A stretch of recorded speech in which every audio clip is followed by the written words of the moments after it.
Pro Savings Days are on at Lowe's. Get up to 35% off select major appliances. Plus, My Lowe's Pro Rewards members get an additional 5% off when you buy 5 or more select GE, Whirlpool, and Electrolux kitchen or laundry major appliances. Lowe's, we help, you save. Valid through 123. Discount valid to My Lowe's Pro Rewards members only. Exclusions and other restrictions apply. Selection varies by location while supplies last. See associate or Lowe's.com for details. Loyalty program subject to terms and conditions. Visit Lowe's.com/terms for details. Subject to change. This is a Film Stories original podcast. Love this podcast? Support this show through the Acast supporter feature.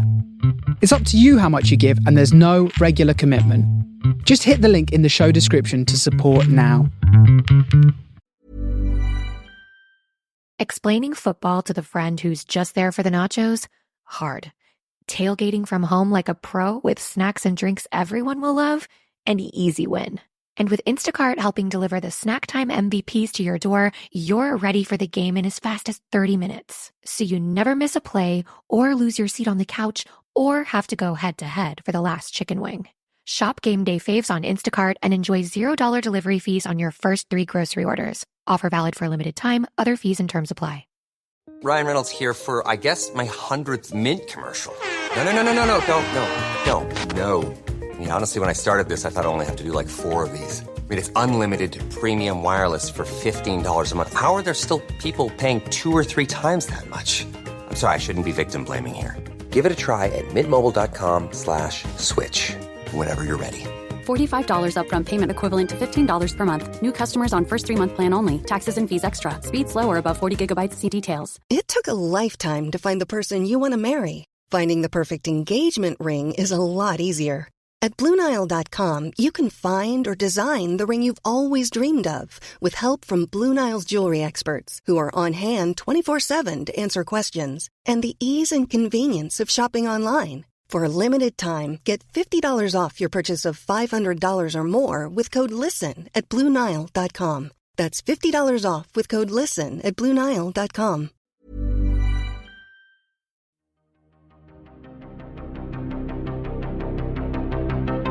This is Writers on Film, the only podcast dedicated to books on cinema.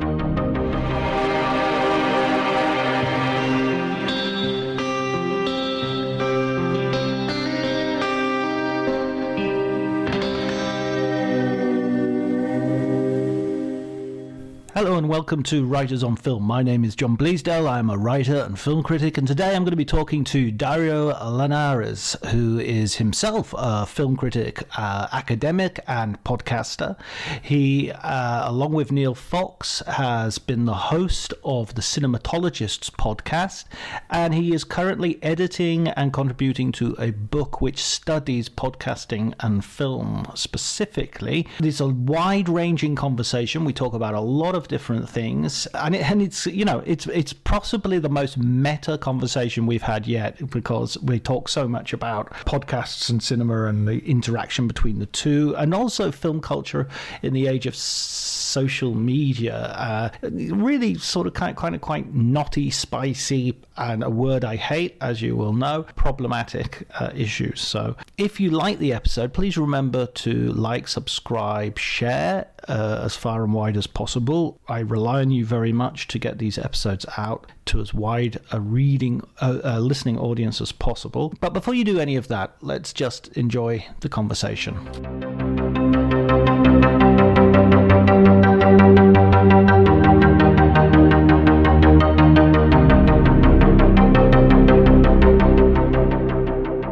Yeah, I mean, I think that podcasting can be an evolving criteria. So you might start off, I think, as you did, interviewing people who have definitely written a book, and a book on film, obviously.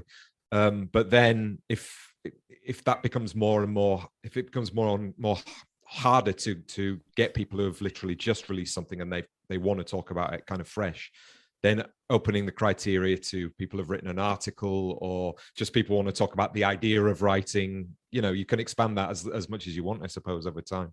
Yeah, I mean, I've already done a couple of screenwriters, and I'm quite happy to open it up to screenwriters or to anyone who's kind of like, as you say, has written articles or written, I mean, Peter Bradshaw was on few months ago, and he had actually written a book, but the book was essentially a compilation of reviews. It wasn't like a previously published material, so it wasn't quite what I would sort of consider a film book. But yeah, he's obviously such a great guy to talk to, because he's dominated certainly the popular sort of print reviewing of cinema for probably a decade or so now. Yeah, I think so. I mean, I think possibly he took over the sort of Philip French mantle in print. As you say, sort of 10 years ago. But then it's interesting how the different forms of criticism overlapping, and I suppose we'll get to talking about that. So you look at somebody like Mark Kermode who jumps across. He's probably more famous for the radio work and now the podcasting work. But then Peter Bradshaw, does his vlogs on social media and was on the Guardian podcast when that was kind of around a lot more than it is now.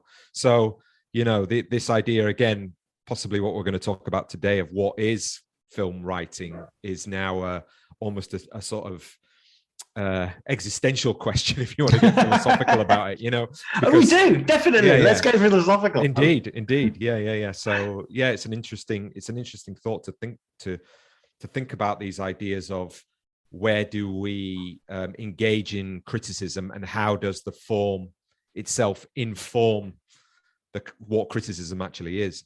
Yeah. How did you come about? What's your sort of beginning in sort of both film and in podcasting? Well, I've got an academic background, really. I did my undergrad degrees were in cultural studies. My undergrad was film studies. My master's and PhD were then cultural studies, which, again, sometimes it's a quite an abstract term that to define what is cultural studies. But I suppose, again, just to sort of define that very quickly, it's kind of like a branch of sociology, but instead of looking at the data around people, you are actually analyzing the things that people produce, whether it's films or books or whatever. So cultural, the cultural output of people and how that defines how society is understood, represented, and then you can get into things like ideological criticism. So how do the things that we see in culture sort of define our sense of presentation of what things are like? And then that kind of aligns with things like notions of representation, like gender and race and class and ability and all of that kind of stuff. So that was sort of my master's and PhD background. And then I was working part-time in Leeds at both Leeds University and the Polytechnic there, which is now Leeds Beckett University. And I was teaching lots of different cultural studies and sociology type courses, which included film courses. And then I got my first job down at Falmouth University in the film department there, which is a combination course. So it's theory and practice. And I was doing the theory side of the course. And then maybe I think sort of 2 or 3 years later, Neil came down and we struck up a friendship. And, it was around sort of 2014, 2015. And this was the time when podcasting was sort of having its sort of crossover moment. I think a lot of people have written about this idea, so including myself. So that idea that both in a technological sense, podcasting migrated from pods to phones. Apps came along so you could download immediately the podcast to the phone, through Wi-Fi, and that suddenly facilitated the ease of listening, because there were so many things you had to do to listen to a podcast before that moment. And then at the same time, Serial came along, which was probably the first podcast that was kind of pushed on like late night TV shows as being an event. And these two things kind of combined to create or instigate the move into kind of mainstreaming of podcasting, which has kind of continued to the point where it is now, where it's becoming, institutionalized and platformized in a way that's bringing it almost back to the criteria of broadcast media that radio, TV, and film are. But yeah, we can talk about those. So we started podcasting around that time, and I've been doing it ever since with the Cinematologists. Yeah, and brilliantly as well. I mean, your podcast is a sort of kind of, what's the word for it? Well, I mean, it's a fun way of getting yourself educated. I would say it's sort of like has that depth, but it's also very accessible and approachable.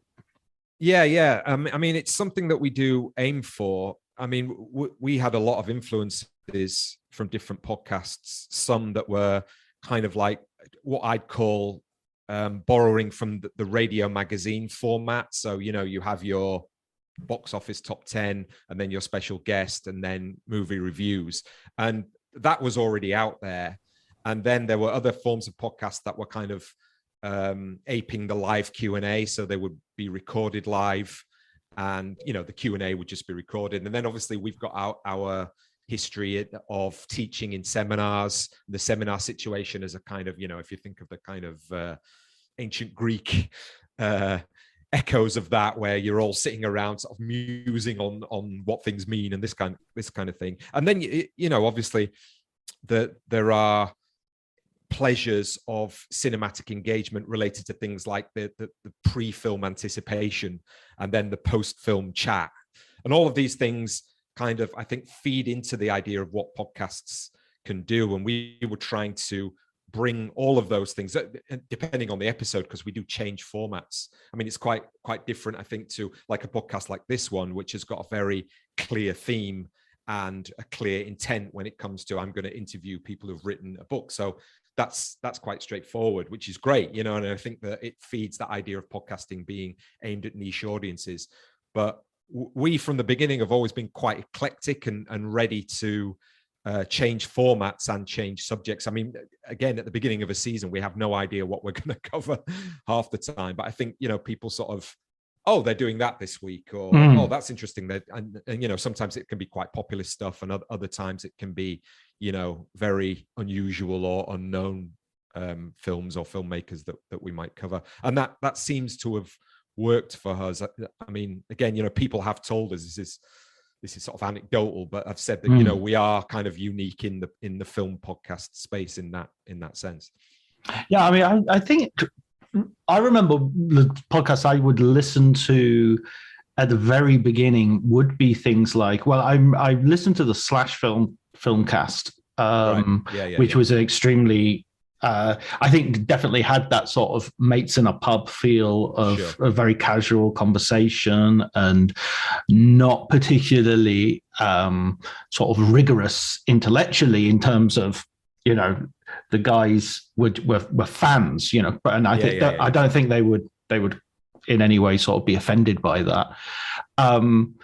And I always found myself, and because there were three of them as well, it was quite a good one because you could always align yourself with one or the others, and that also had that feeling of mates in a cafe or something.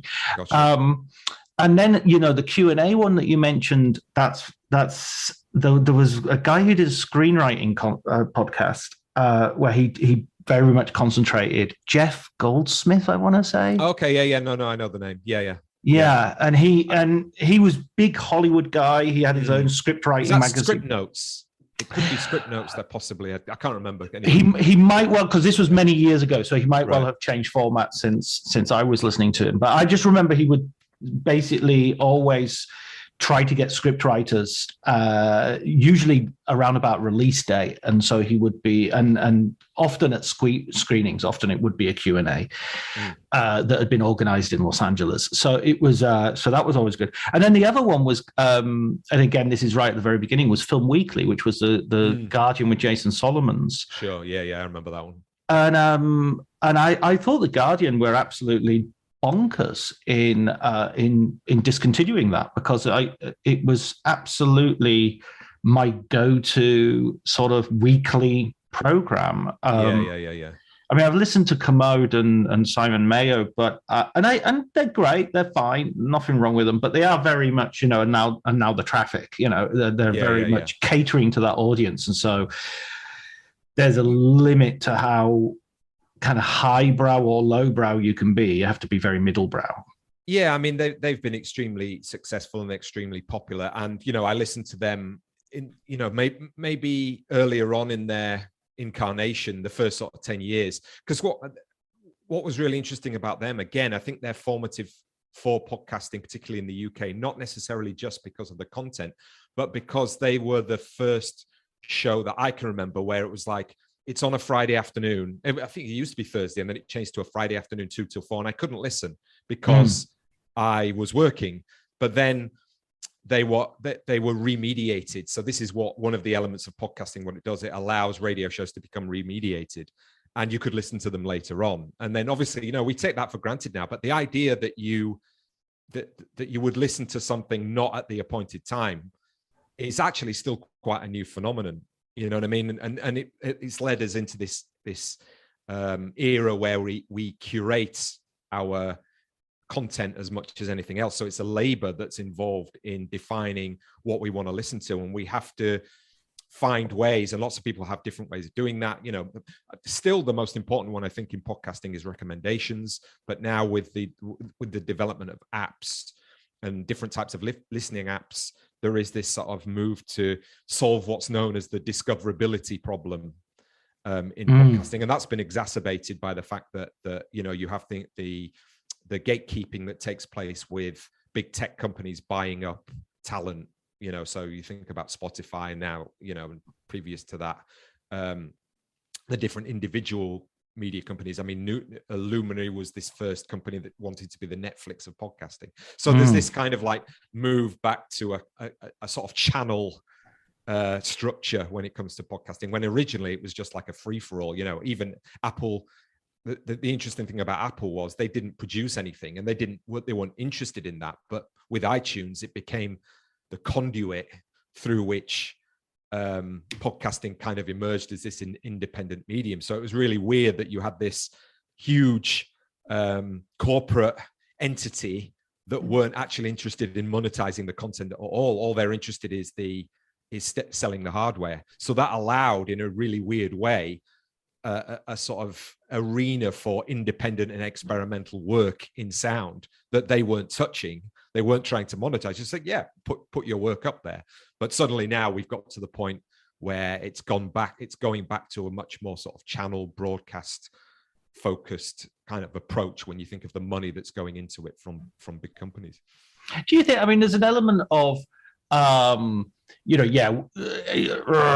gatekeepers, and there's also an element of, I haven't got time to I haven't got time to commission my own, entertainment and cultural needs. I grew up with 3 TV channels, me too. And I was fine. There was some, Wednesday night was Tomorrow's World, and there wasn't much else on, but we managed.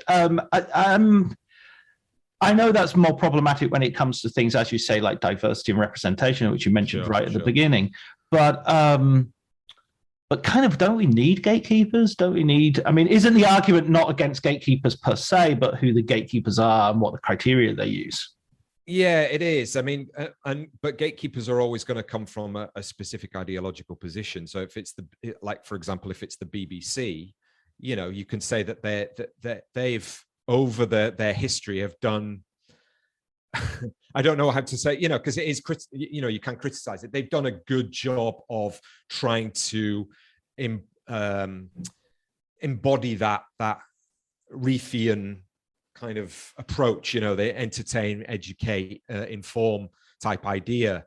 And, you look at the comparison, is that better? Is that sort of having one body do all of that? And you have to sort of understand British culture, you'd have to watch the BBC to sort of get, because they're so intertwined, the idea of ourselves does come through this one body. Is that better or worse than, say, the American model with NPR, or the public service broadcasting, and which is much more diffuse and has all of these different types of individualized, atomized or entities within that, and there isn't one thing kind of pushing a specific agenda. And you could argue that there are pros and cons to each of them. And then you look at in other areas, most countries in Europe have a public service broadcaster of a sort, and how much does that reflect the prevailing government's needs, if if you want to put it that way. And obviously you can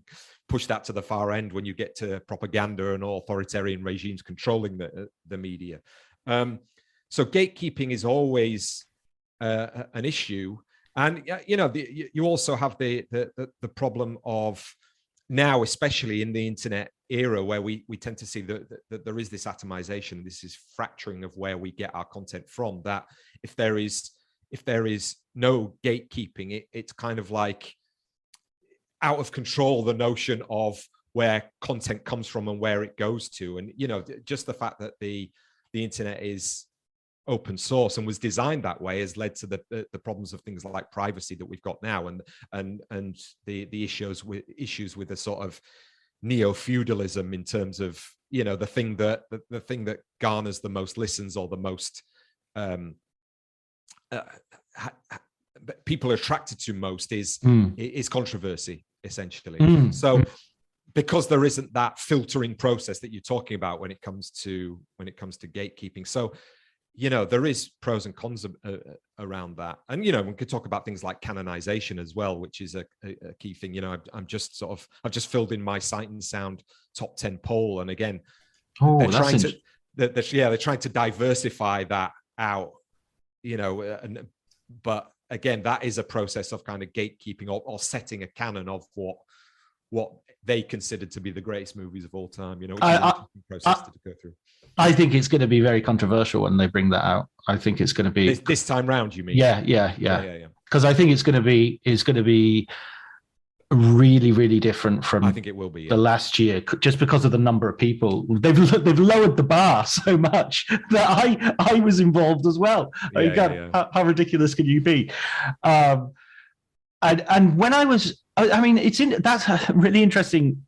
Because I've had conversations with quite a few writers and quite a few people who have been preparing their top 10. And the very idea of a top 10 is just, I made a top 100 for Letterboxd for my students, just to say, here's 100 films that I think are really worth watching if you're interested in film, if you're interested in, and that I love, that not definitive or anything like that, but just from my personal point of view. And already that list is now 120, 125. And I looked at it last night and just thought, actually, I should add some, there's no so-and-so in there, there's no such and such. So 10 is just like, it really is almost random. It really. What were your criteria? What criteria did you use for choosing? Yeah, well, what I tried to do was think about films that were formative to me, but also I could die on a hill saying that they had some kind of major impact on cinema, historically or aesthetically or in terms of industry.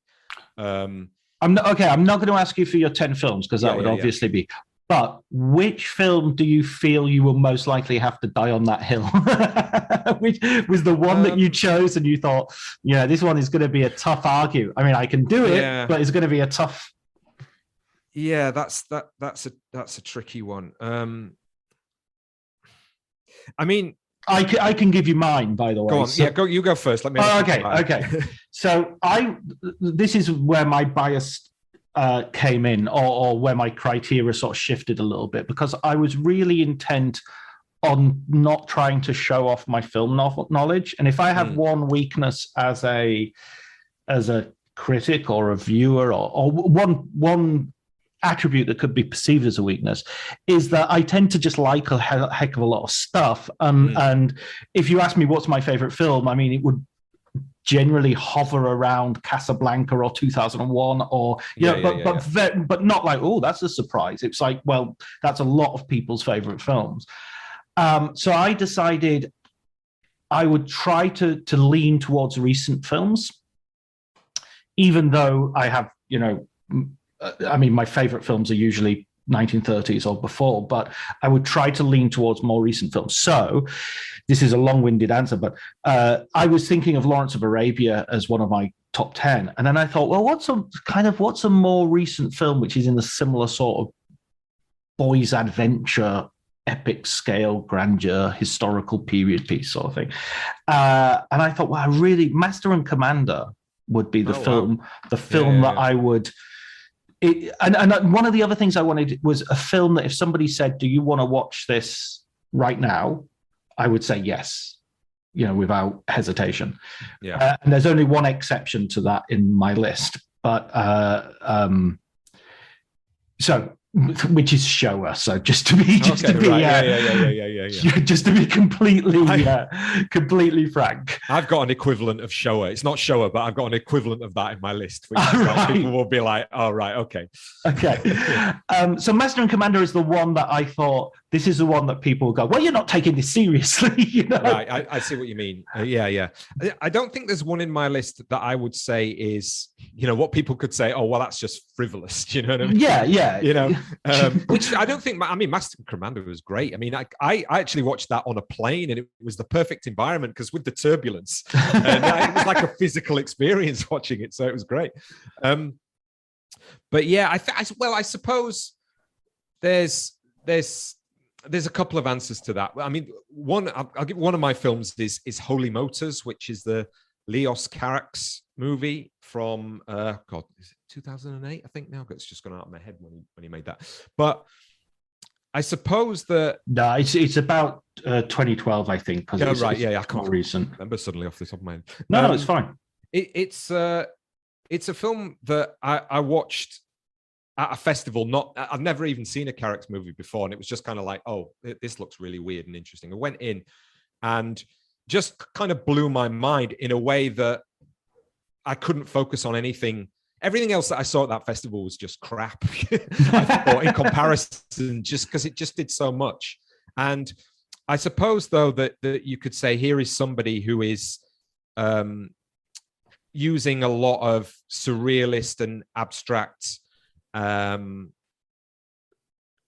of thematics, but then drawing on his cine literacy, somebody who's very much kind of interested in the history of cinema. And then it just, at the end, it kind of goes off the reservation. And this is the kind of movie which I like, where I want to be in a movie one day where everybody, the audience is full, everybody walks out apart from me, because I know it's a masterpiece. Do you know what I mean? It's that sort of self-centeredness. And I think it's the kind of movie where an, quote unquote, again, this is really sort of reductive, but an ordinary film goer would be just kind of like, what is that? And I think that's the interesting thing. I was listening to a podcast where they weren't film people, and they were just talking about, I'll go, I don't want to go and see that. Why would I go to the movies when I can just sit at home and watch it? And I think that, people who are very much cinephiles or define themselves are a very different breed than ordinary film goers. And I know that's kind of reductive, but I think there is something to that. And that's the kind of film where,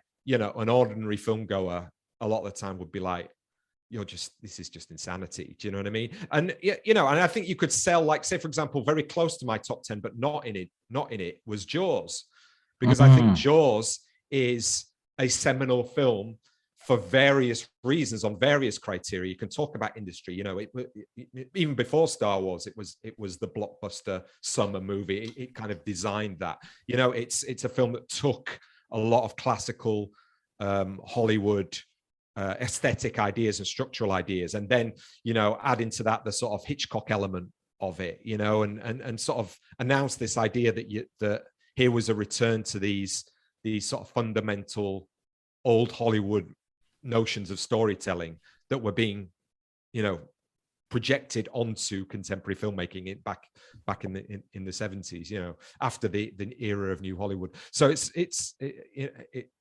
that could easily be on my top 10 list. But yeah, I mean, it's impossible to narrow it down. What sort of was it disqualified just because I just don't have room? I'm not willing to give up anything to put it in. Yeah, again, it's just about room. It's interesting because it's like I did a little bit like you. It's kind of like how many films could I put into the mix, let's say, of what could be on the top 10. And mine was a lot narrower than that. I mean, it's interesting you saying. I think Neil, who I podcast with, he's quite similar to you in that he loves a lot of stuff. Right? And I'm much more. I try to be much more kind of clear about why I like something. Not that that you guys are not. But it's kind of like, yeah, I like it, but it's not going to get anywhere near a sort of top 20 or top 50 that I like. Do you see what I mean? So I probably had about between 30 and 50 films that I would consider for me, and then added in that extra criteria of I could argue for this being important in movie history in some way. I think there's a real difference to be made between enjoyment and something being actually good. I mean, there's a lot of shit that I love, and there's lots of stuff that I think I love for nostalgic reasons. And then when you watch them sort of in the cold light of day with the lights on, if you like, you say, well, I mean, I think this is an example I might have brought up in the past, but like James Bond movies, I really love James Bond movies. I have a great time in them, but they're almost, with only very few exceptions, they're almost all terrible as movies. Well, I mean, it's interesting because, I mean, I was just interviewing someone for a book that I'm doing on podcasting. And it was basically somebody Writers on Film episode 2. Indeed. Well, this is an edited book, so I'm not writing the whole thing. So it's kind of, but I have got chapters in there. So, but they are a fan podcaster. And, we were talking about their PhD project, which was on Doctor Who and Harry Potter fan podcasts, basically. Right. So it was on this idea of, it was on the idea of podcasts being, and fan podcasts particularly, being a sort of new form of public pedagogy. So people learning about things like politics and race and gender through their love of these shows, right? And then podcasting about them, right? That researcher was very much from the wing of thought of everything is subjective. There is no good and bad, because I would argue, I can't watch Doctor Who. And this is why it was an interesting conversation, because I respect what this person was saying, but I can't watch it and the criteria for why is I don't feel it speaks to me as being an older adult. I think, a lot of like young adult fiction and young adult TV. It's not because you were traumatized by it as a child. No, not at all. That's my reason. Yeah. No, it's not my cup of tea. And also I think that there are, one, again, if you're defining criteria of good and bad, I think sometimes my way of doing that is to say, is this formulaic? Is this just repeating something that I would expect to see? And therefore, that would be I've seen this before, it's just repackaged. And, you could argue that most art and culture is repackaged forms. But it's interesting. I mean, I don't know. What do you think of that question? Do you think that there is ever a kind of objective, a possibility of saying this is objectively good and this is objectively bad? I would argue that there are sort of I would try to get away from the binary of objective subjective and just and say there is objective, there's subjective, and there's a subjectivity that we all agree on, and there's a sort of a consensus in the same way we agree on the meaning of certain words. And so even if there's nothing there's no gold that is behind the promissory note of our discourse, then that note still has value if we all agree it has value. So I think we can talk about things. I think there are convincing arguments to do on various levels. I think you can argue on a level of basic competency. I think there are certain films you can look at and you can just say that's badly edited, it's badly made, it does things which are incoherent, but not in a way which is intended or creative. Well, leave aside intended, let's just say creative, so we don't get into that. I think you can say the same thing on a sort of moral ground. I think there are certain ways of seeing things which are immoral, and again, similarly to what we're talking about in terms of aesthetics and taste, and whether something is good or bad as a work of art. Likewise, good and bad as a morality is something which I would try to use a sort of tripartite system of thinking about, rather than just simply, I think the thing that, it can't be objective is a bit of a straw man. I think there are plenty of things in life that there is no objective out there in the reality. If human beings didn't exist, it would still exist thing, down to the basics like color and sound. If everybody disappeared, there would be no more color in the universe, because color is not something which is out there. It's about our interaction and interfacing with something that is out there. So without that one ingredient, then the whole concept falls to pieces. So in that sense, I would argue very much. And the thing about that kind of consensual subjectivity, I mean, I don't know if that's a phrase, but I'm going to use it anyway, is that we have to talk about it as if it's objective. Yeah. There has to be an aspiration towards the idea that this sets up itself somehow as being available to be read by a group of people who can then agree on what it is. But the problem, I mean, again, I don't disagree, but also there is the counter argument that anything then gets produced is a product of the conditions and the people who produce it.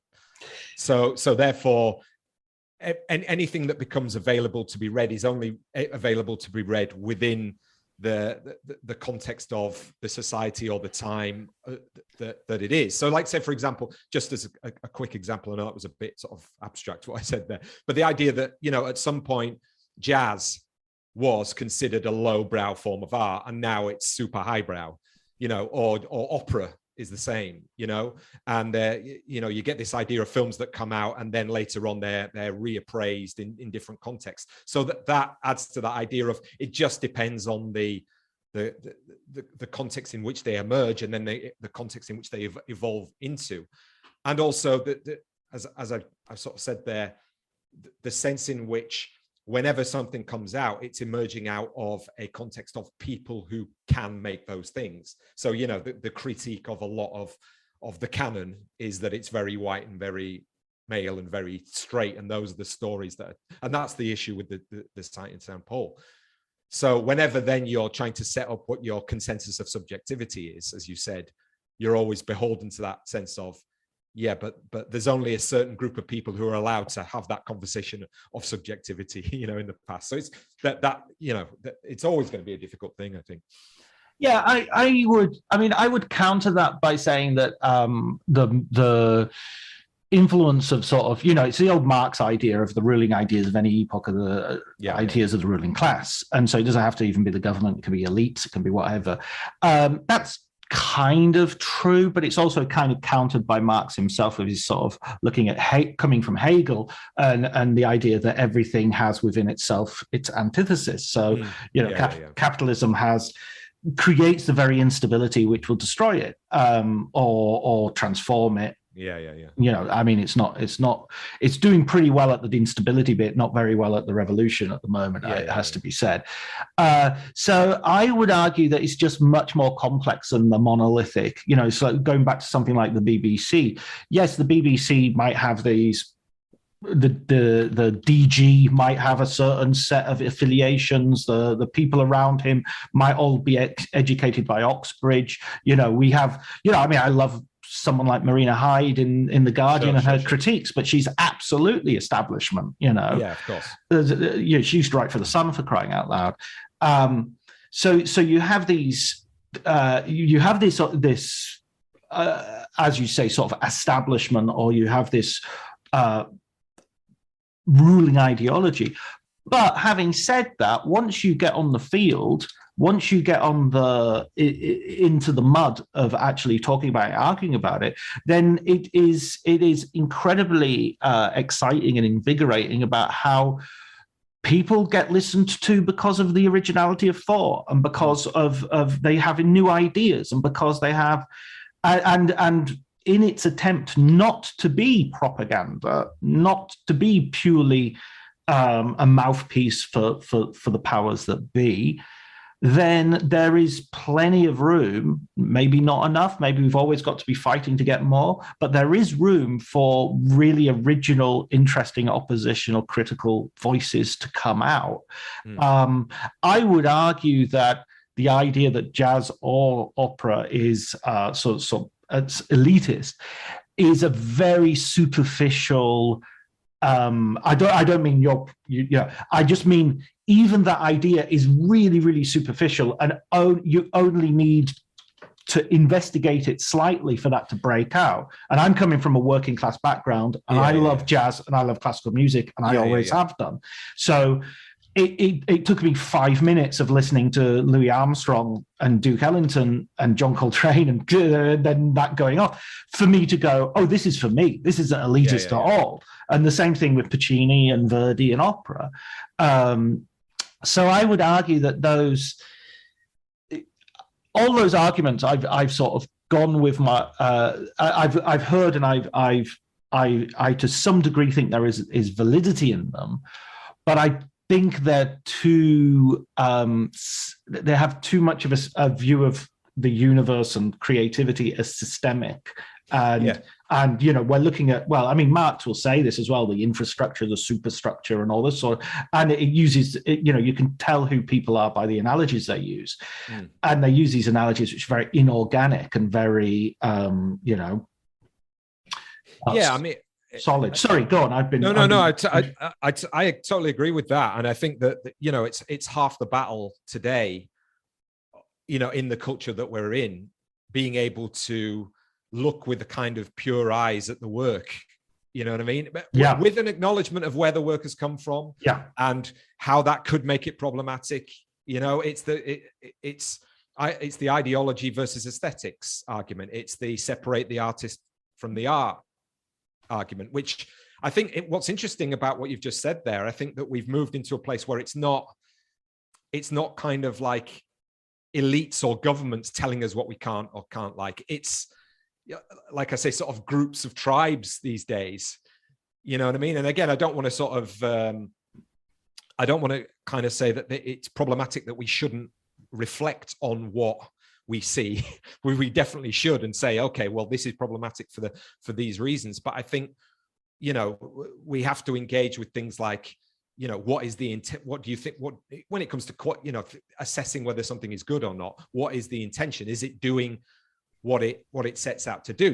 Like you could watch The Wire and say that's the greatest television show of all time, and add a load of aesthetic and thematic and cultural criteria to that to make that argument. But then you could, the people who watch Love Island and say, well, this is wonderful stuff because it actually feeds something to my experience, and I get joy and pleasure out of it. We can't forget about the idea of, even as critics, the idea of joy and pleasure within the work. And then, what's so interesting, I have this lecture that I give to the students at the beginning, when they first come in as film students, and you always different types of film students, and they all want to sort of establish themselves as having a kind of kudos within the group, who's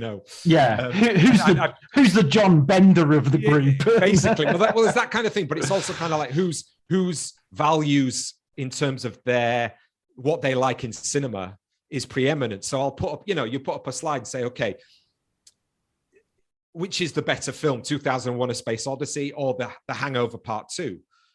And that's feeding into that dichotomy of what is better and what is good and what is bad. But then you could watch The Hangover Part 2 and unlock some, very profound ideas about the human condition. And you could watch 2001 and think, oh, wow, this is a cool space movie. Do you know what I mean? So it's kind of really interesting how that sense of coming to the work of art itself is a sort of process that we have to engage with. Because that feeds into the way that we make hierarchies, I think, as much as the work of art itself. Yeah, I think that's a really good point. I think the idea of hierarchies is where I don't see, is where I think, it's that argument again. I think I used this idea with when we were talking about gatekeepers. Are you upset with the very notion of power, or are you upset because you don't have power? And the same for me. I'm not hugely keen on the idea of hierarchies. The only useful thing that I can see coming from that is in the sense of recommendations and negative recommendations. Don't waste your time. This isn't any good.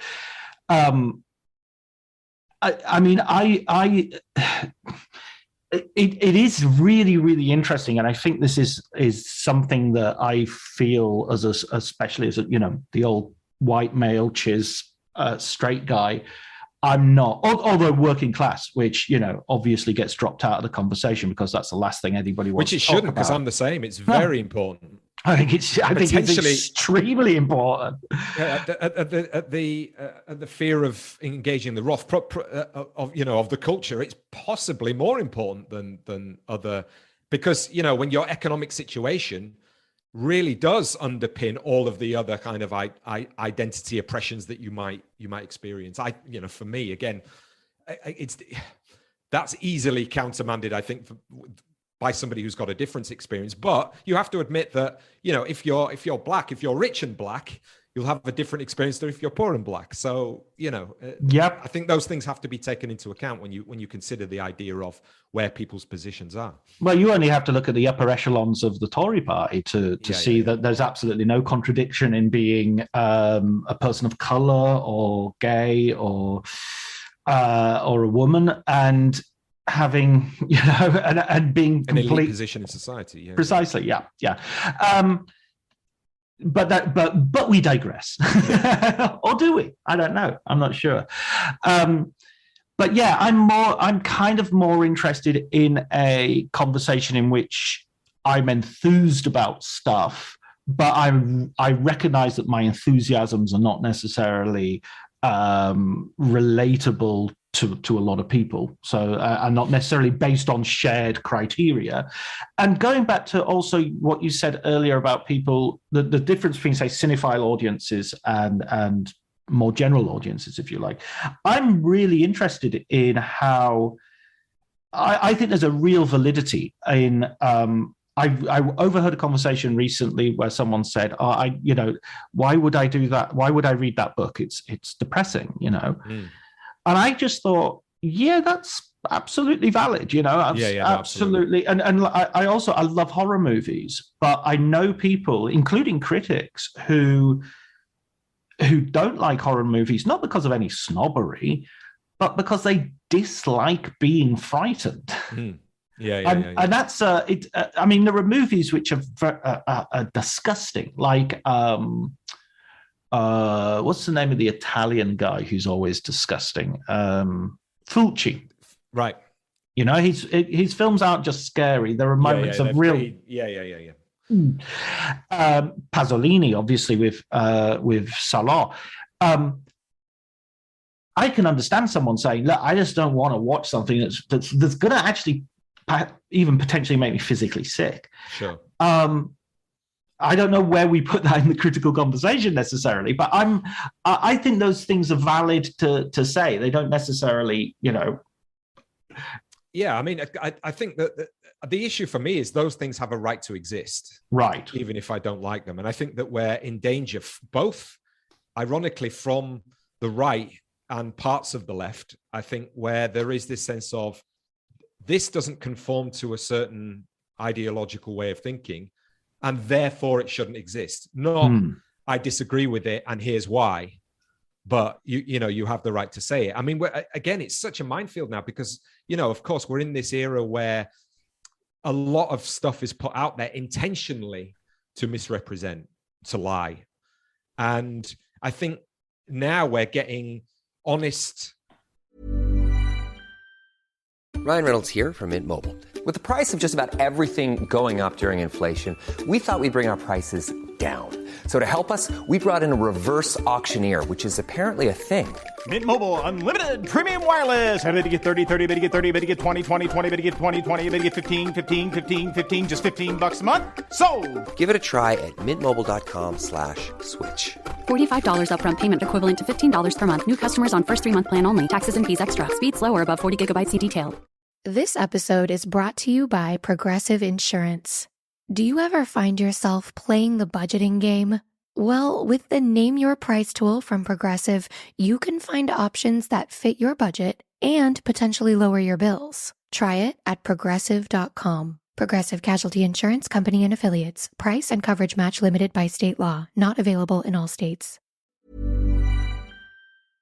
Works of art or honest intentions or honest critiques being lumped into that idea of, oh, you made this in bad faith to upset me or to counter to my particular way of thinking, and therefore you're a bad person for doing that and this thing shouldn't exist. I think there is a lot of that out there right now, which I think is really problematic. I mean, just back to your sort of that gatekeeping question in terms of,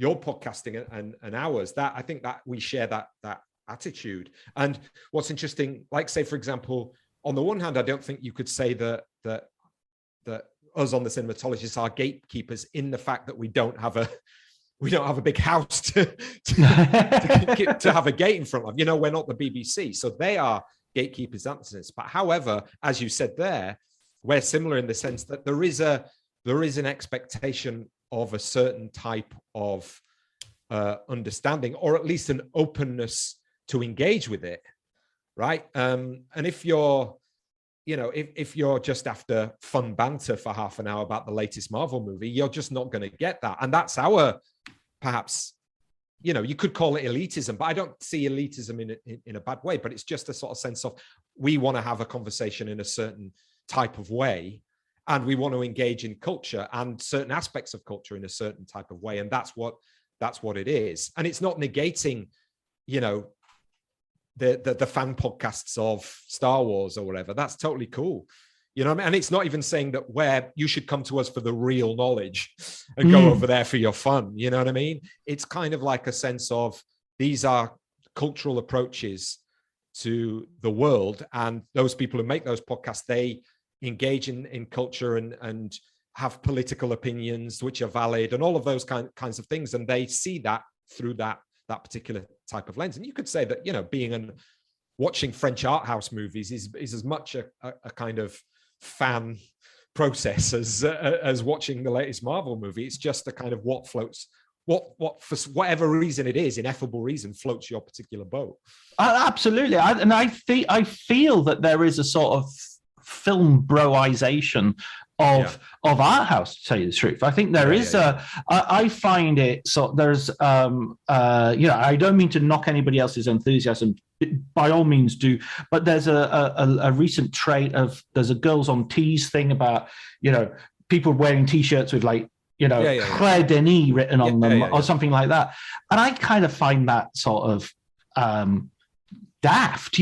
But knock yourselves out, but it just feels and the whole discourse around the whole use of the word discourse, for instance, the whole conversation around Drive My Car and Parasite. I mean, I loved Parasite. Parasite was great, but the fact that you're celebrating him winning the Oscars, don't you think the Oscars are a whole pile of bullshit? So you can't have it both ways. And Drive My Car was a really good example of that sort of being pushed to its extremes. I loved the film. I love that director. He's amazing. He's he made a better film the year after, but the way they would Drive My Car was being pushed as this wow, it's it should win the Oscar. It was just like, you guys are deluded. It's it's you're trying to create a thing, and that's the problem with the Oscars rather than what the films represent. I think I love Drive My Car, and if it was going to win any awards, that's fine with me. But my problem is the idea of you set a benchmark by the Oscars, which is clearly first of all, it doesn't know what it is these days. That's one thing. It doesn't know if it wants to cater to the mass audience or if it wants to consider itself arty and in the know. And B, again, it goes back to the Sight and Sound top 10. And you'd have to be much more clear about what your criteria is. Absolutely. But I do think it does go a little bit beyond that, partly because of Twitter and social media, that people are trying to push whatever their particular enthusiasm is, into something that sounds, into sort of shapes that it doesn't fit, So you'll have people going, "Oh, I'm having a double bill of the Dardans tonight. Here we go," and you're just like, "What?" Exactly. What? Oh, I don't know. It's about, isn't that social media kind of like performativity? Let's say, do you know what I mean? Yeah. Of my credentials as a film person. Yeah, but it kind of, and I probably am as guilty as anybody else of doing it. We have podcasts, mate. We can't get away from it. I'm sorry. Oh my God. A friend of mine showed me an advert from Viz, which today I tweeted, actually. If you'll, you have to go back a few days to find that tweet now. In the future, when you're listening to this, dear listener, but it's a fake advert for a product called Podcast Be Gone, and it's like a spray, and it's is your husband thinking of chatting for half an hour with his mate Dave about the political situation? Yeah. Podcast Be Gone, and or pop some under his pillow or something. And I do think that is I think that is the flip side of what you're talking about the popularity of podcasts. Is there is sometimes an element of like exit through the gift shop, where Banksy realizes that the idea that anybody can do art is not necessarily a good thing. Sure.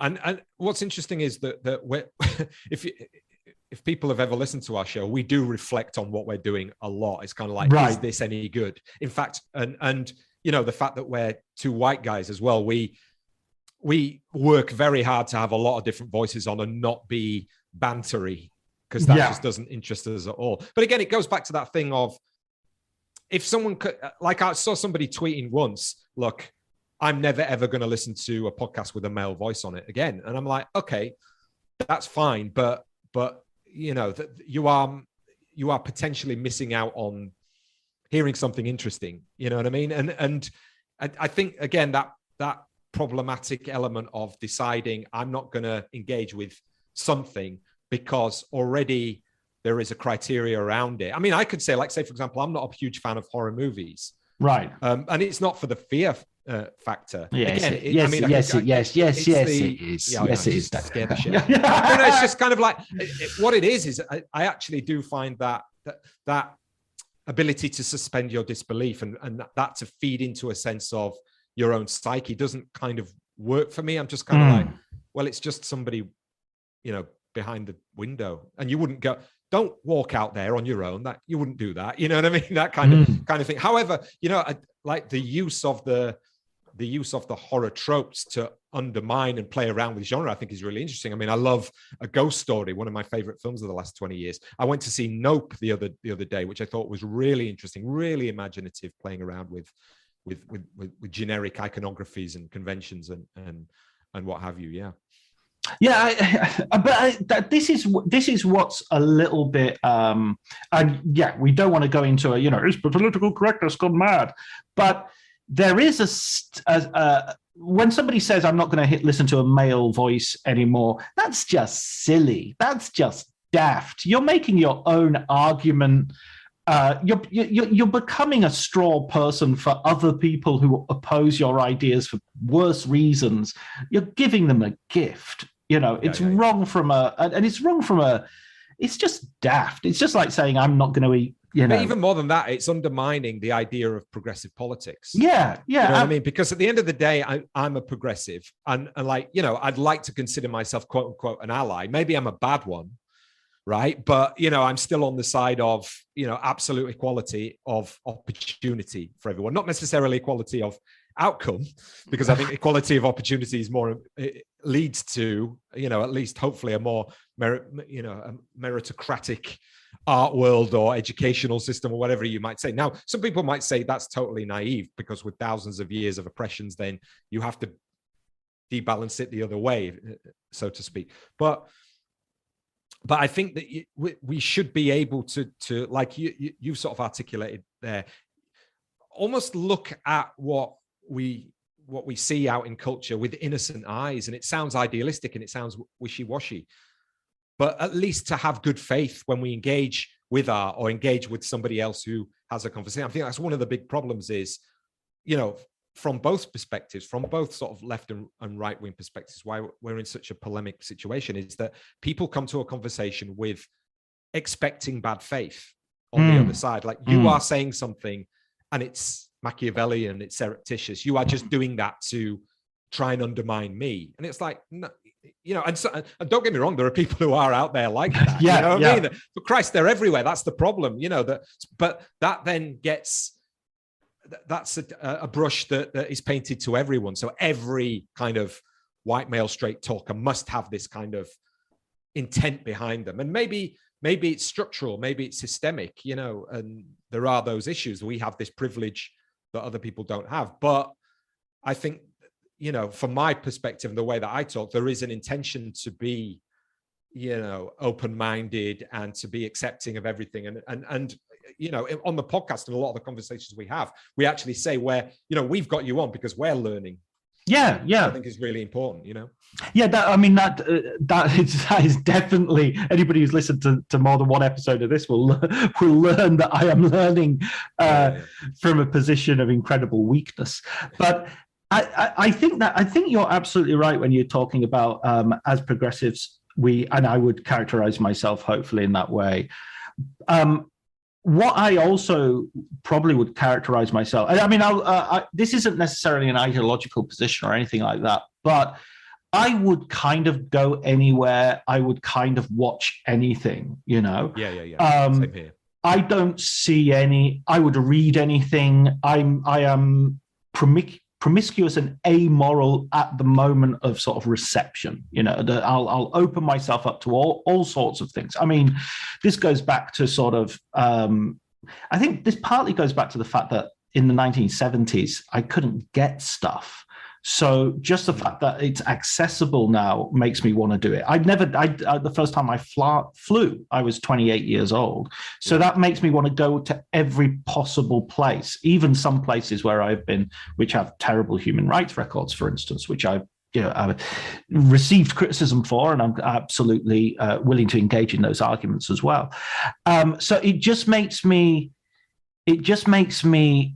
feel very strange when people are shutting themselves off from that material, because my receiving it, my reading the book, watching the film, watching the video, whatever, is not an endorsement. And and how can I tell how? The other thing, I think we're maybe the same age, or probably a little bit younger, perhaps. I'm late 40s, so I'm 50. I'm the big 50. Right, got a couple of years left. Yeah, I've become a code for the police. That's how old I am. Oh, right. Let's go back to our Wire viewing earlier. I grew up in the 70s. I grew up as a child. I was brought up as a Catholic. We had Society for the Prevention of for the Protection of the Unborn Child come into our school and show us abortions videos. I was very into the Legion of Mary and very into, I was obviously what would now be considered pro-life, but I would call anti-abortion. I changed my mind about that. I had conversations, I had arguments. It wasn't easy, it wasn't immediate. But I changed my mind. I know the cognitive feeling of thinking one thing with utter conviction, going through a change, and getting to the other side. And even though I might think women have a right to choose, with the similar utter conviction, it is a conviction which also includes the memory of being convinced of its opposite. Yeah. I don't feel that people are willing to undergo those changes or to use that knowledge. I think it's a good thing that I changed my mind about so much stuff. I think it's a good thing that I have learned, because I feel my position is on more solid ground ultimately. Mm-hmm. So when I watch, when I hear about people not watching Polanski, not watching Woody Allen, and all these arguments, all of which have very, very separate things, but usually get mushed together, I just think, well, you have to you have to sort of appreciate to some degree the effect of culture and history on people's lives, and you have to also allow that they might have changed, and even if they haven't changed, they might still have valid things to say. Yeah. God, there's a lot to unpack there. I'll come back to the sort of beginning of that in a minute. On part 3 of Writers on Film. I mean, my view on the whole Woody, let's just call it the Woody Allen thing or the Polanski thing, that sense of there is an artist who has done things in their lives that therefore have poisoned your sense of watching. Okay, in that case, let's definitely call it the Polanski thing, because Woody Allen is still open to argument, but Polanski was convicted. No, absolutely. But again, that's one of the problems, is that there is a sort of sense of he definitely did it, therefore, you know what I mean? Even with, that's one of the problems, you're projecting onto things that actually it's still, again, it's still up in the air what all that actually means. It's so complicated. Anyway, if people don't want to engage with that stuff, that's fine. That's entirely up to them, because I choose not to engage in stuff for loads of different kinds of weird reasons. You know what I mean? But then I also kind of think that you have to be aware when you say, what I don't like is when somebody is self-righteous about, if I want to watch the latest Woody Allen film, I'm somehow a bad person. And also the idea, you can turn that around and say, okay, name me say if you said to somebody, name me your top 10 films. I bet if I went and researched all of those top 10 films, I could find somebody who worked on those projects who didn't conform to your high moralistic bar. So, if you start pushing that to just a little bit, you get to the point where you can't watch anything, you can't listen to anything, and you can't read anything, right? So that's my issue with that. So you have to give, again, it's about good faith. You have to offer the person who wants to go and watch Woody Allen or Polanski the good faith, or assume that they have the good faith, that they know they have the reasons why they're watching them and they understand the context. Now, the counter to that might be, well, a lot of people don't. They're not self-reflexive in that way, but you still have to offer them that opportunity. You have to afford them that openness. I'm sorry, there's no other way, because otherwise it becomes banning books very quickly.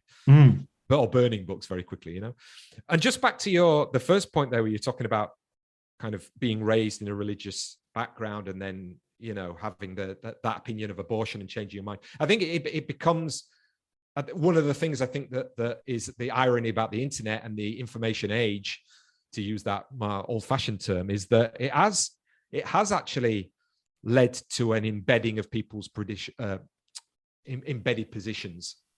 It's led them to kind of like cling on to that ideas, because everything suddenly becomes so open, and so the possibility of change and the uncertainty means that people want to cling on to certainties. And I think that's something that has happened. I would consider myself somebody, again, who would try to look at, not just look at the evidence, but reflect on the perspectives that people have about things. Now, it's funny because I come from a completely different background, in the fact that from ever since I can remember, I've always been an atheist. I've always been hugely skeptical, and even kind of anti the idea of spirituality in my youth. I like Christopher Hitchens is one of my great, loves as a writer. And, I was really down with a lot of his kind of quite, fundamentalist atheism for a period of time. But as I've gotten older, I've sort of come to the realization that actually I do enjoy kind of contemplative sides of life, whether it's just thinking about, okay, what makes me feel good is not necessarily something I can conceptualize in a cerebral way, and that sense of the unknown, or that sense of the ineffable, is something that I've begun to engage with a lot more. And it's definitely not aligned with any kind of organized religion, but it's definitely aligned with the idea that, there is something beyond the immediate rational that we take for granted to define how we negotiate the world around us. Christopher Hitchens is up in heaven giving you the thumbs up. It's like, I was wrong, Dario, you're absolutely right.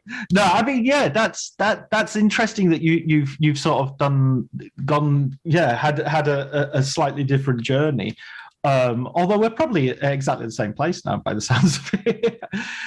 But I mean, also in terms of like cultural history and context to bring it back to films, there are so many movies that within themselves have sort of despicable sort of scenes or ideas or lines or characters or the people who are supposed to be. I mean, I remember in the 70s there was a huge trait of movies where or maybe more the 60s and 70s, where the main male character would proudly say, I'm a male chauvinist, I'm proud of it. And you were supposed to go, well, yeah, he knows how to talk to the ladies. And that was considered, we grew up, if culture and film has any effect, it's in sort of, reflecting society as it is, but also teaching the people who are coming along and just arriving, this is how you react, this is how you behave, this is how, when a policeman asks you a question, this is how you're supposed to respond. Often those things are inaccurate from an ideological point of view because they're trying to push something. Often they're inaccurate from just art is always fucking inaccurate point of view, in the sense that, for instance, life is not terribly dramatic, and drama has to dispense with much of life in order to keep our attention. The best example of this is sort of, Man Bites Dog. Man Bites Dog is a story. So we don't have lots of stories about dogs biting men because that's not interesting. It's the reversal that's interesting. So you don't have loads of films in the 80s in which a man stalks a woman and, it has a terrible effect on her life and destroys things and maybe even tries to kill her, because that's actually what happens a lot in reality. What you have instead is Michael Douglas being stalked by Glenn Close. And, Michael Douglas was a little bit the Bechdel test for this sort of film. He did the same thing with Disclosure and harassment at work. Yeah. That you could argue, that's an ideological thing. And it certainly is supportive of a very negative ideological, construct of masculinity and misogyny. But it's also kind of the way drama works. Hey, what would be really interesting? What if, you can imagine someone in the 1980s looking at the Weinstein affair and saying, yeah, that's interesting, but what if we make the starlet who's really ambitious, what if we make her the villain and make the producer the victim? You can imagine, I can imagine that film. It wouldn't be made today, but it would be made in the 80s, and it would probably star Michael Douglas. Yeah, I guess this is one of the kind of issues, I think, today, where you hear that phrase a lot. It wouldn't be made today. Now, and I kind of agree with it. There's a lot of great and problematic films that wouldn't be made today. And you've got to kind of engage, well, why? What is it about that? Is it just due to the changes in the film industry and the economic structures of it?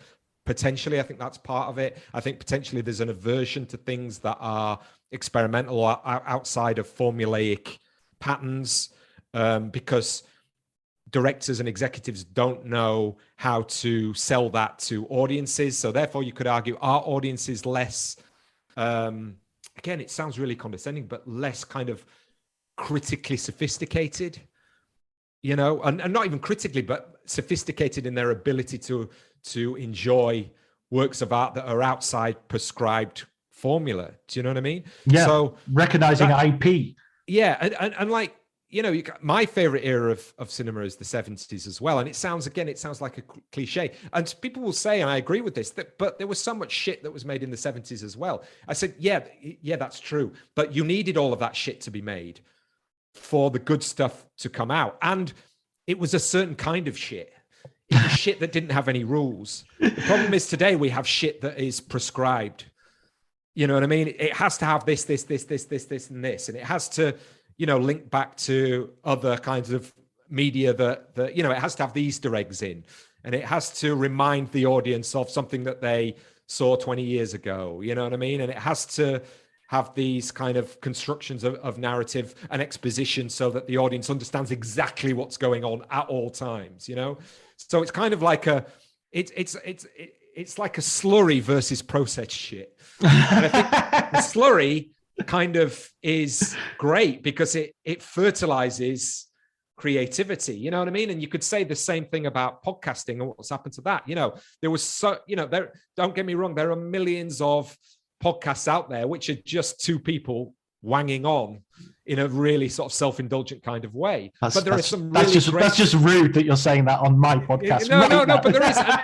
But we are that too at times. Yeah, absolutely. But then, within that as well, then that allows for that sort of lack of boundaries, allows for experimentation, which suddenly something great comes out of that. Yeah, yeah.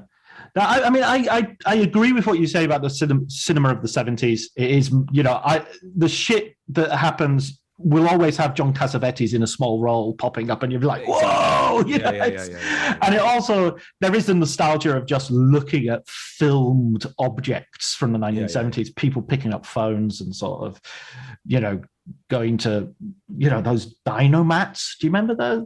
Where they have food coming from an automatic? Amazing. One thing I would correct from something you said earlier on, and I'm sure it was I would include Jaws in the New Hollywood rather than say it was coming after. Oh yeah, well, it's New Hollywood adjacent, isn't it? I would say it's absolutely solidly New Hollywood. It's the Nixonian paranoia, Larry Vaughn, that sort of stuff. Yeah, I, for those reasons for sure. But again, I think that there is that sense of it becoming, in budgetary terms and also audience, diversity in terms of like the size of the audience aim, I think is that's when it starts to move into other areas, when you get to Star Wars and you get to Raiders of the Lost Ark. And, and even, the one film that kind of gets lost in that transitional period, I think, is Rocky. Rocky was absolutely fundamental in sort of that moment of the American hero post-Vietnam suddenly being the underdog and coming back and winning out, the underclass kind of kid. And again, it says problematic things about race, I think, the idea that the champion reflects something about what the white man has lost, you know what I mean, with this black figure at the top, you know what I mean? There's so many kind of, but again, that's why Rocky's a great movie, because you can look at it in those terms. It offers you a lot to think about. Yeah, some of the language that we have to use these days, I think, is partly the problem in terms of the linguistic determinism of certain phrases that are rather, ironically, uncritically applied by the critical community. So problematic is one of them, where it's just like, of course, everything's problematic and nothing's problematic. If everything is, then nothing is. So, tropes I find as one of those that irritate me. And then there's a lot borrowed from academia as well. Like something like the male gaze is just applied to any time there's a woman on screen. Yeah, this woman on screen is subject to the male gaze, and actually you have, it's being used as simply a shorthand, when if you go back to the original text, there's a lot going on there in terms of psychology and the notion of voyeurism and fetishism and cinema as a machine to set that up. Yeah, absolutely. And I think there's a lot of misunderstanding in terms of what these things, as you said, male gaze, auteur theory is another. Yeah.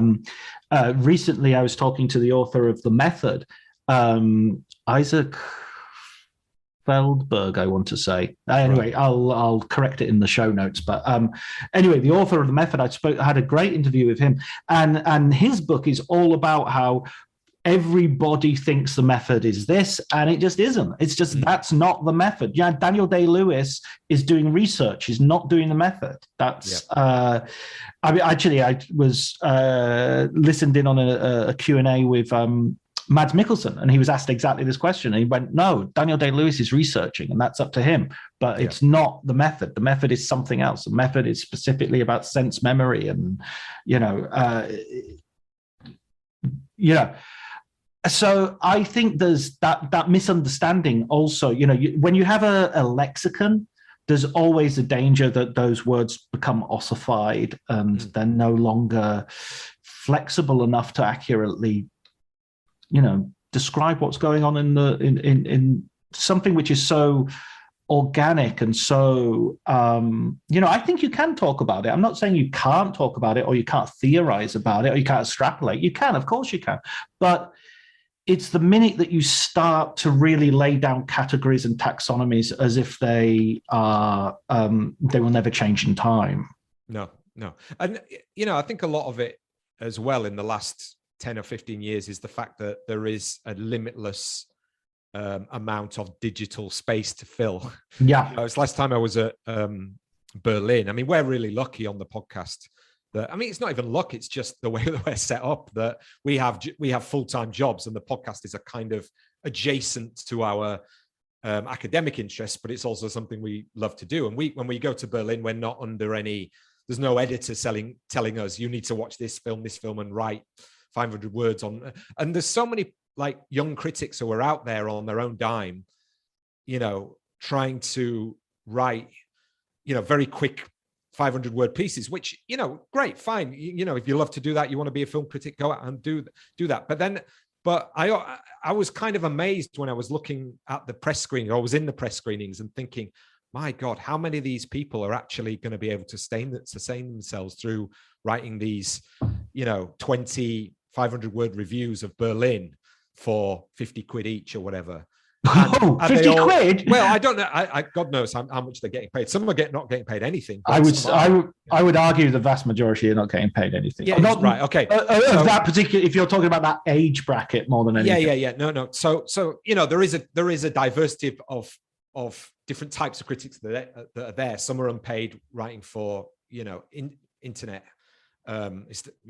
blogs websites and blogs and what have you. But then there are some that are getting paid a little bit, and there's some that are getting paid depending on the institution they're writing for. But in my mind, I'm thinking, are you all thinking that you're aiming towards getting a newspaper column? Because there's like 8 available, do you know what I mean? And those people are going to die before they relinquish those posts.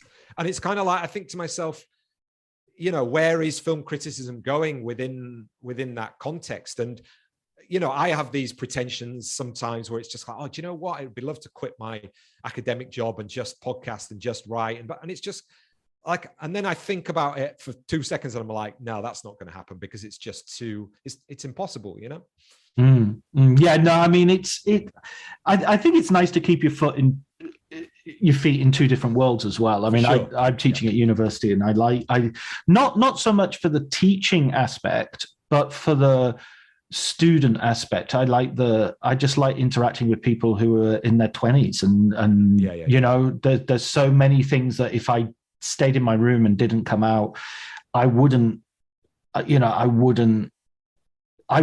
have my opinions from that were formed in the 80s and 90s would still be applied to a world that no longer even exists. I mean, I'll give you a very quick example of that. Is like most of my students, when you'd go in 20 years ago and you'd say, what's your favorite sort of like TV show or film or something, the science fiction nerds would be boys. And nowadays, the science fiction nerds are all girls, because they all watch, they've been brought up on Harry Potter and Twilight and Hunger Games. And so the number of girls who love science fiction with as much, if not more intensity than the lads, is 50+% of the people at least in my, obviously I'm just talking about my university classes, but that's a huge shift compared to what it was when I was growing up. It was zero, no girls were into that, And it really has affected that, exactly that experience that I have as well. Once I get past all of the bullshit, university crap that you have to deal with in terms of admin and all that kind of stuff, once you actually get into the room, I'm always reminded of why I do the job. Do you know? Yeah. And the other thing is, it really does. It's changed my kind of teaching practice in many ways in the last few years. Particularly, I've kind of reassessed myself and what I'm trying to do, because I think that I got to the point where I was saying things and just getting blank looks in terms of referencing. Do you know what I mean? Oh, this film or that film. So the first thing you have to do is recognize that these kids haven't seen the things that you've seen. Yeah. And therefore they're not informed by it, right?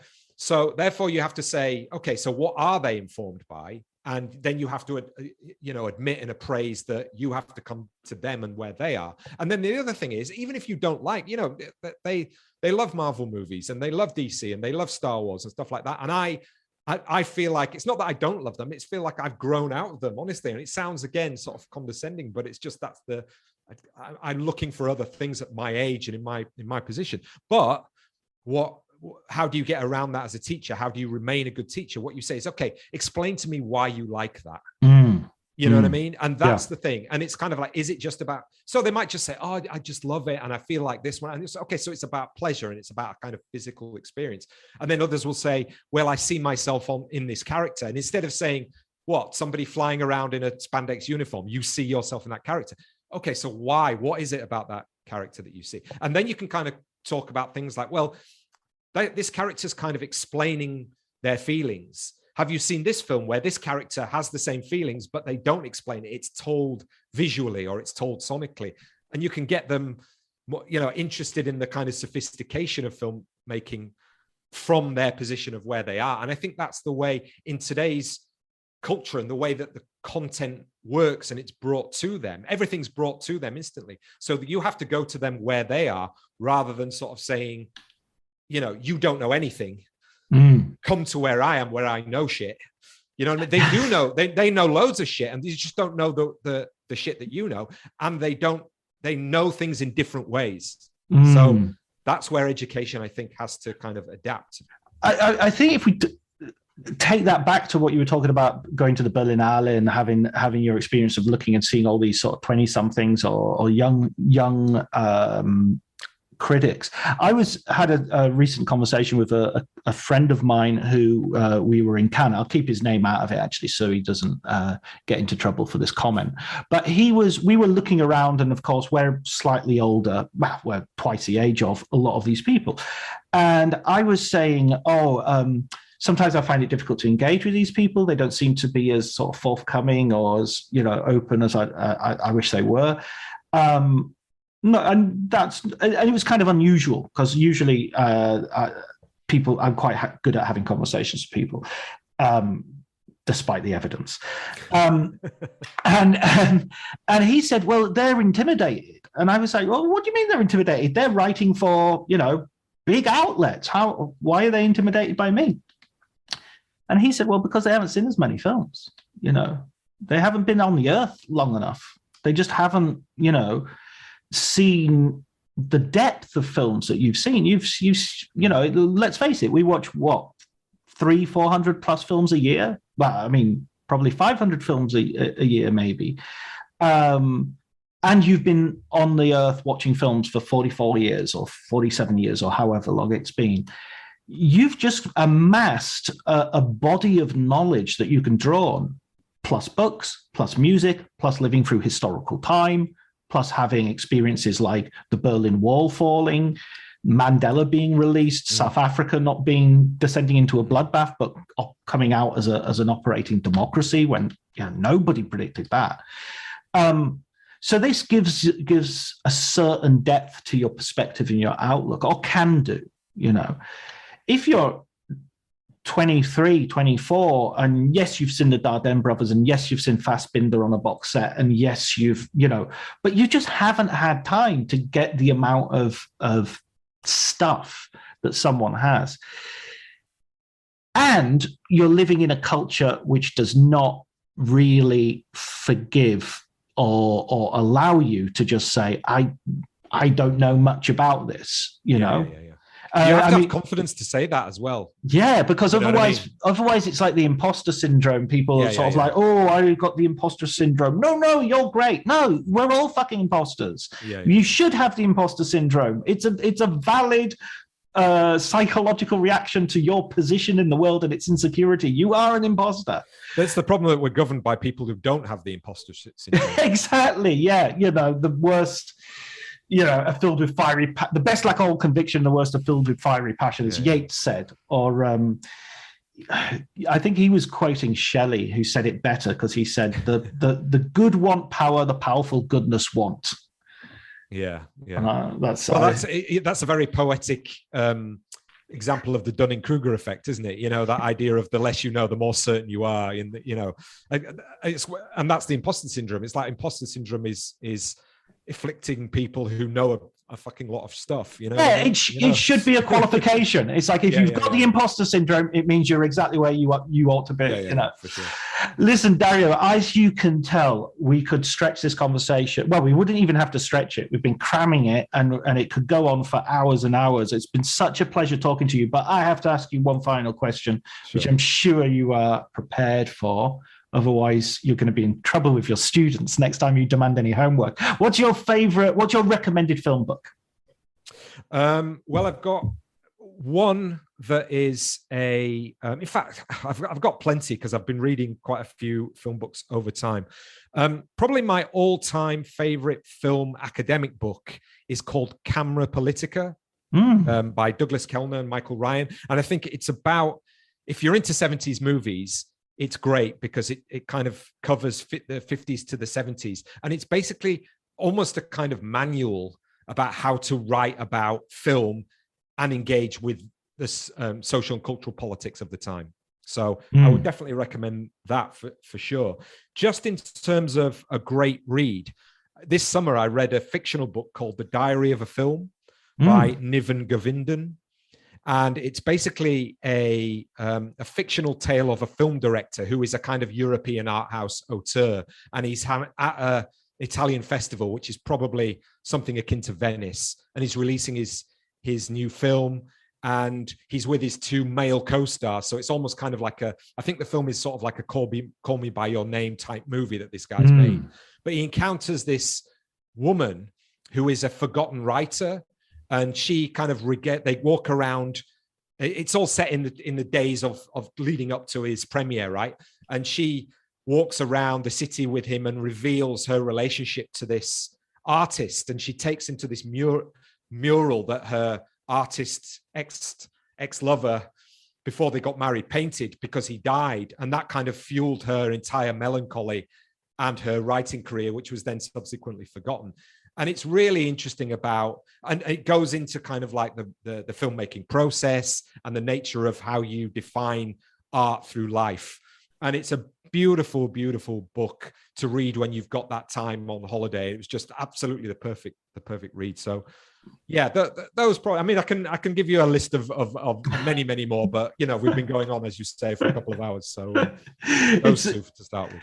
Yeah, it will be, well, I mean, I guess you and Neil sort of with the podcast, there's a constant sort of stream of recommendations going on both for films and books and arguments. So it's, I mean, that's what I've loved doing this podcast is, the best reaction I get is people posting photographs of recently purchased books because they listen to an episode and they said, I've just got this because of the episode. And it's like, that's exactly what I want. I want people to read more books. And Jason Bailey's Fun City Cinema table book is really worth getting as well, which accompanies the podcast, which is a great film podcast. Yeah, it's superb, and he did a great. Had a great interview and a great conversation. I think in September. I think when it came out. Yeah, quite some time ago. But it was. He's a brilliant guy. And really, he really knows his stuff. Like on Twitter as well. But there's a sort of him and another friend of mine, Glenn Kenny, have a very particular sort of New York, I'm walking here Twitter. They do. Yeah, that's it for sure. I love it. It's brilliant. Well, thank you so much, Dario. It's been an absolute joy, and I'm looking forward to having future conversations because it sounds like you're going to have a book coming out. So I'm gonna grab you and get you back on. Maybe we can have you and Neil on one of these days, and then that would be interesting for sure. Because we definitely, we can talk about more about kind of like dynamics of conversation and that kind of thing. Yeah. Excellent, brilliant. Thanks, Dario. No problem. Anytime. Take care.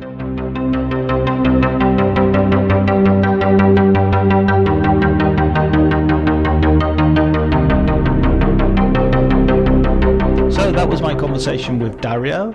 I hope you enjoyed it as much as we obviously did. I really think we could have talked for like 2 or 3 or 4 hours. I think it just there are so many issues there to get to the bottom of, and I really enjoy talking to someone like Dario who's so obviously thought about these issues for quite a long time, much longer than my asinine, half-arsed observations. So I really hope you got something from that conversation. I'm pretty sure you did.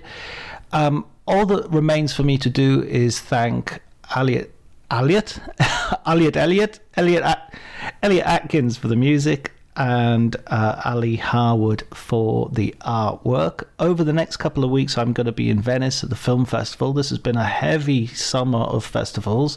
I hope you don't think I'm just doing humble brags by this, but it has been enormous fun, so I guess I am doing humble brags.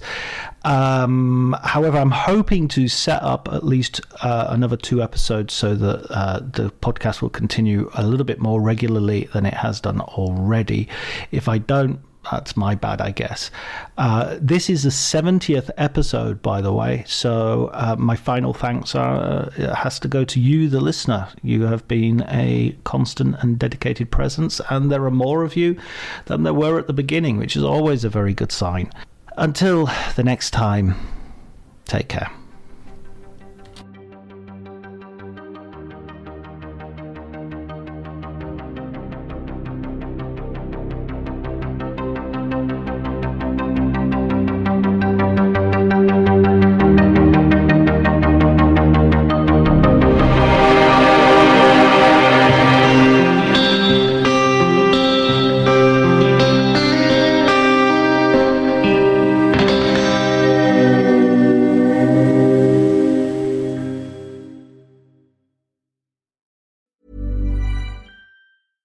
$1-800-Flowers.com knows that a gift is never just a gift. A gift is an expression of everything you feel and helps to build more meaningful relationships. 1-800-Flowers takes the pressure off by helping you navigate life's important moments by making it simple to find the perfect gift. From flowers and cookies to cake and chocolate, 1-800-Flowers helps guide you in finding the right gift to say how you feel.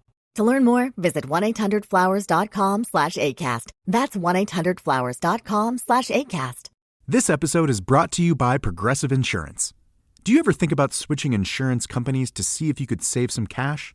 Progressive makes it easy to see if you could save when you bundle your home and auto policies. Try it at Progressive.com. Progressive Casualty Insurance Company and Affiliates. Potential savings will vary, not available in all states. My dad works in B2B marketing. He came by my school for career day and said he was a big ROAS man. Then he told everyone how much he loved calculating his return on ad spend. My friends still laugh at me to this day. Not everyone gets B2B, but with LinkedIn, you'll be able to reach people who do. Get a $100 credit on your next ad campaign. Go to linkedin.com/results to claim your credit. That's linkedin.com/results. Terms and conditions apply. LinkedIn, the place to be, to be.